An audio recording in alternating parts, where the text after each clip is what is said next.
Bismillahirrahmanirrahim. Assalamualaikum warahmatullahi ta'ala wabarakatuh. Bismillah, alhamdulillah, salatu wassalamu ala sayyidina rasulillah nabiyina Muhammad ibn Abdullah wa ala alihi wa sahbihi man wala hawla wa la quwwata illa billah wa ba'd. Pada kesempatan kali ini saya Ayatullah Firza dari mahasiswa Prodi Ilmu Hadis Fakultas Usuluddin UIN Syarif Hidayatullah Jakarta kelas 4A mata kuliah agama-agama dunia dalam rangka memenuhi tugas ujian akhir semester mata kuliah tersebut dan juga sebagai bukti hasil observasi saya mengenai agama Islam. Sebelumnya saya mohon izin mengapa pada kesempatan kali ini saya sendiri saja yang menyampaikannya, karena memang mohon maaf bukannya dalam rangka kesombongan, tapi saya sendiri memang merasa punya kapabilitas lebih untuk hal tersebut, karena memang dengan latar belakang pendidikan saya yang pernah belajar di negara Yaman walaupun tidak lama, dan juga dengan latar belakang saya yang cukup banyak mengisi pengajian di berbagai madrasah taklim di Kota Bogor, sehingga saya rasa mungkin untuk sekadar memenuhi tugas itu lebih dari cukup saya menyampaikan hal yang seperti ini.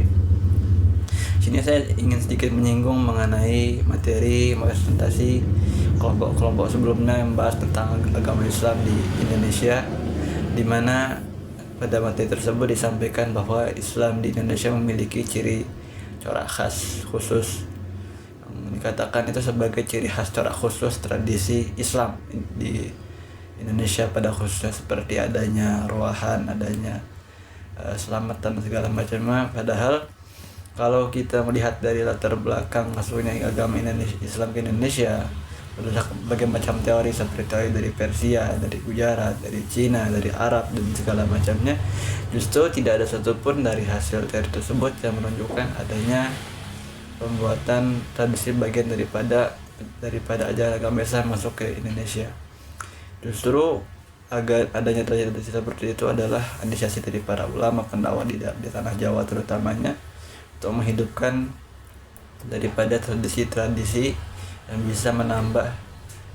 kecenderungan dan pemahaman secara moral, pemahaman secara dzauq kalau dalam bahasa Arabnya, mana agama Islam yang disebarkan pada bahasa tersebut. Namun di zaman sekarang ternyata yang tidak bisa kita ingkari adalah bahwa adanya sekelompok masyarakat, oknum-oknum para penganut agama Islam di Indonesia yang mengaku berafiliasi pada beberapa ormas seperti ormas NU dan semacamnya, merasa bahwa identitas Islam yang dikatakan Ahlussunnah wal Jamaah itu harus seperti tadi, mengikuti berbagai macam tradisi dan juga yang mereka katakan sebagai afiliasi mereka dalam ormas mereka. Padahal hal tersebut adalah sebuah hal yang sudah ada dan menjadi tradisi di beberapa negeri Islam di Indonesia tanpa memandang mazhabnya dan tanpa memandang akidahnya. Intinya adalah yang ingin saya sampaikan di sini adalah pentingnya kita untuk mempelajari Islam melalui sejarahnya, melalui cara pemahamannya ulama dengan sumber yang terakreditasi dan teruji kredibilitasnya, sehingga dengan demikian kita bisa paham apa sebenarnya corak Islam di Indonesia dan apakah Islam betul dari saya memiliki corak tersendiri, dan kalaupun memang ada, siapa yang bakal memulainya. Mungkin itulah yang harus kita jadikan PR di zaman sekarang ini, terutama bagi para mahasiswa Islam, bahwa tidak sama mestinya kita mengatakan bahwa Islam di Indonesia itu memiliki corak dengan corak satu saja seperti tadi, selamatan, tahlilan, roh dan segala macam. Itu semua kan corak dari satu ormas, satu perkumpulan saja, yang